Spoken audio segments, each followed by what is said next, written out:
Hi everyone, my name is Diksha and welcome back to DK Sharma Education Hub. आज हम Indus valley civilisation का last lecture करेंगे जिसमें हम देखेंगे कि ऐसे क्या रीजंस रहे कि जो इंडस वैली सिविलाइजेशन थी वो खत्म होगी। ठीक है कि इसका कोई ट्रेस ही नहीं बचा। तो क्या क्या रीजंस रहे।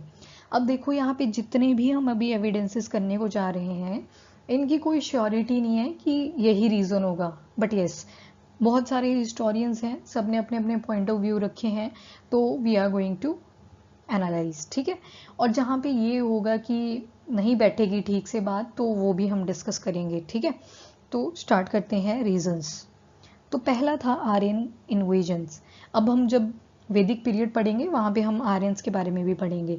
कुछ हिस्टोरियंस का मानना है कि आर्यंस जब इंडस वैली सिविलाइजेशन में इन्वेड करते हैं तो वो क्या करते हैं, बहुत ज़्यादा एट्रोसिटी करते हैं विद इंडस वैली सिविलाइजेशन के पीपल के साथ, और इसी वजह से जो इंडस वैली सिविलाइजेशन है वो तो पूरी तरह से ख़त्म हो जाती है।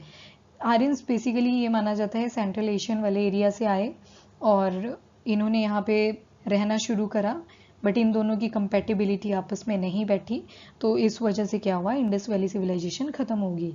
ठीक है, पर इसके लिए एक काउंटर स्टेटमेंट आ जाती है कि कुछ बोलते हैं कि ठीक है पहले हम स्टोन एज देखते हैं, फिर हमने इंडस वैली सिविलाइजेशन देखी, और फिर वैदिक पीरियड देखेंगे जिसमें हम आर्यंस के बारे में पढ़ेंगे। तो कुछ हिस्टोरियंस कहते हैं कि ठीक है आईवीसी के बाद आर्यंस आए, पर आईवीसी के जो ट्रेसेस हैं वो हमें दिखते हैं 2600 से 1500, कई जगह पे आपको 1900 भी मिलेगा। ठीक है, तो कुछ हिस्टोरियंस का ये मानना है कि जो आर्यंस का इन्वेजन होता है वो अराउंड 1500 होता है, और अगर हम 1900 वाला टाइम पीरियड लेके चलें, बिकॉज बहुत सारी ऐसी बुक्स मिलेंगी आपको जहाँ पे 1900 बीसी तक बताया गया है इंडस वैली सिविलाइजेशन का, तो इनका मानना ये है कि ये तो आए डिफरेंट डिफरेंट टाइम पीरियड पे हैं। ठीक है, ये किसी और टाइम पे एग्जिस्ट कर रहे थे, ये तो बहुत लेट आए, तो कैसे हम बोल सकते हैं कि आर्यन इन्वेजन्स की वजह से जो आईवीसी थी वो खत्म होगी। ठीक है, so this is the counter statement about the first evidence. पहले एविडेंस के अगेंस्ट ये स्टेटमेंट आ जाती है। अब दूसरा रीजन, अब चलो ये यहीं पे खत्म हो गया आर्यन इन्वेजन। सेकेंड रीजन जो आता है दैट इज इकोलॉजिकल डिस्टर्बेंस।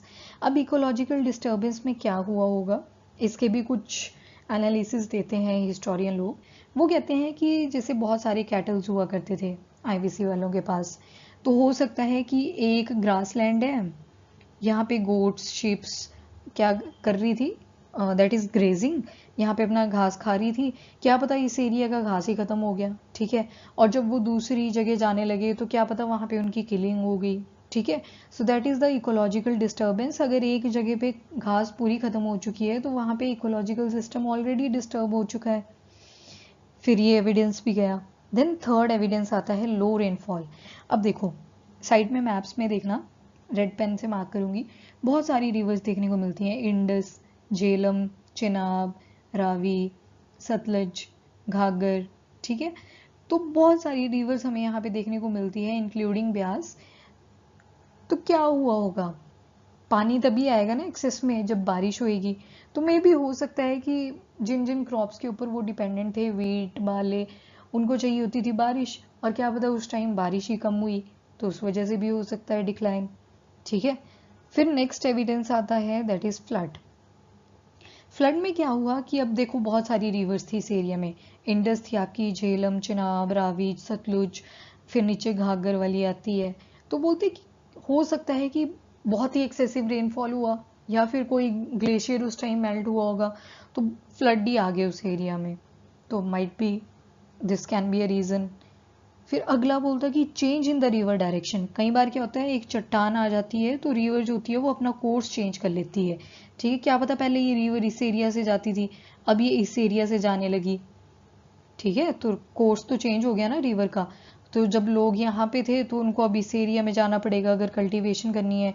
क्या पता ये एरिया इतना दूर पड़ा इनको कि ये पहुंच ही ना पाए, और फेमीन की वजह से इन सबकी डेथ होगी। फिर ड्राइंग ऑफ रिवर्स, हो सकता है रिवर में पानी सूख गया, पर आज के टाइम के साथ कंपेयर करें तो इन रिवर्स में काफ़ी अच्छा पानी है। तो फिर बट ये स्टिल एविडेंस है तो हम इसको स्पेसिफाई करेंगे।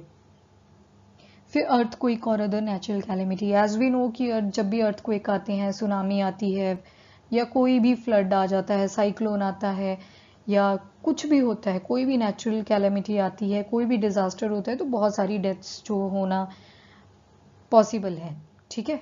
तो मे बी ये रीज़न रहा हो। तो बहुत सारे ऐसे रीजंस हैं।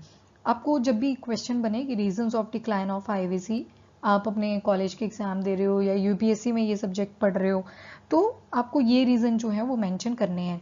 और अगर काउंटर स्टेटमेंट करनी है, you can do according to the question में क्या पूछा हुआ है, ठीक है।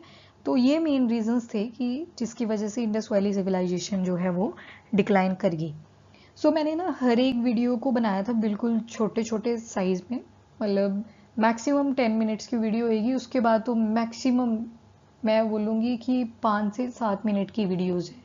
तो अब एक कंबाइन वीडियो आएगा पूरे इंडस वैली सिविलाइजेशन का, 1-1.5 घंटे का होएगा। अगर किसी को छोटी छोटी वीडियोज़ नहीं देखना पसंद तो they can see that video also. और जिन्होंने ये देख लिए हैं उनको मैं बोलूँगी कि एक बार रिवाइज कर लेना, ठीक है।